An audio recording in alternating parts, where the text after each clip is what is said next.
నీతో దేవుని చిన్నమాట. శ్రోతలందరికీ యేసుక్రీస్తు నామములో శుభవందనాలు. ప్రియులారా, బాగున్నారా? మీరందరూ బాగుండాలని, వాక్యం చేత స్థిరపరచబడాలని మీ కొరకు ప్రార్థిస్తూ ఈరోజు దేవుని వాక్యం కీర్తనల గ్రంథం 1వ అధ్యాయము 4వ వచనం. దుష్టులు అలాగున నుండక గాలి చెదరగొట్టు పొట్టువలే నుందురు. ప్రభునందు ప్రియులారా, దుష్టులు అని రాయబడ్డది. అనగా దేవుణ్ణి విడిచిపెట్టిన వాడు, దేవుని గురించిన విషయాలు తెలుసుకోవడానికి ఇష్టపడలేని వారు ఎవరైనా సరే వారు భక్తిహీనుడు అని వ్రాయబడుతూ ఉంది. ఈ భక్తిహీనత కలిగిన వారు తోలివేయబడి నిత్య నాశనానికి వెళతారు, అనగా తీర్పులోకి వాళ్ళు వస్తారన్నమాట. అతడు గాలి చెదరగొట్టు పొట్టులాగా ఉంటాడు. భక్తి గల వారి జీవితాన్ని వివరించిన తర్వాత పరిశుద్ధాత్మ భక్తిహీన గురించి వివరిస్తూ ఉన్నాడు. అనగా భక్తిపరునికి వ్యతిరేకమైన పదమే భక్తిహీనత.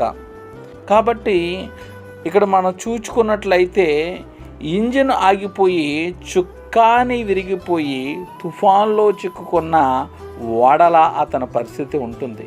అది గాలికి కొట్టుకుపోబడి అల్ల చేత దారి తప్పించబడి రాళ్లకు కొట్టబడుతుంది.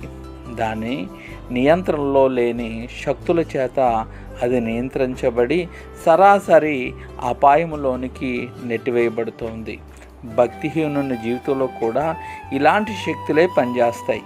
అవి అవిధేయులైన వారిని ప్రేరేపించే ఆకాశ మండలం మందున్న దురాత్మల సమూహముల చేత నడిపించబడుతున్న శక్తులు. రక్షణ లేని వ్యక్తి సాతాను దురాత్మల చేత బంధించబడి అతడు కొట్టుకుపోయే ఒక చుక్కాని లేని లేక లంగర్ లేని ఒక వాడవలె కొట్టుకుపోతాడు. భక్తిహీనుడు తన ఆత్మకు తాను అధికారి కాడు.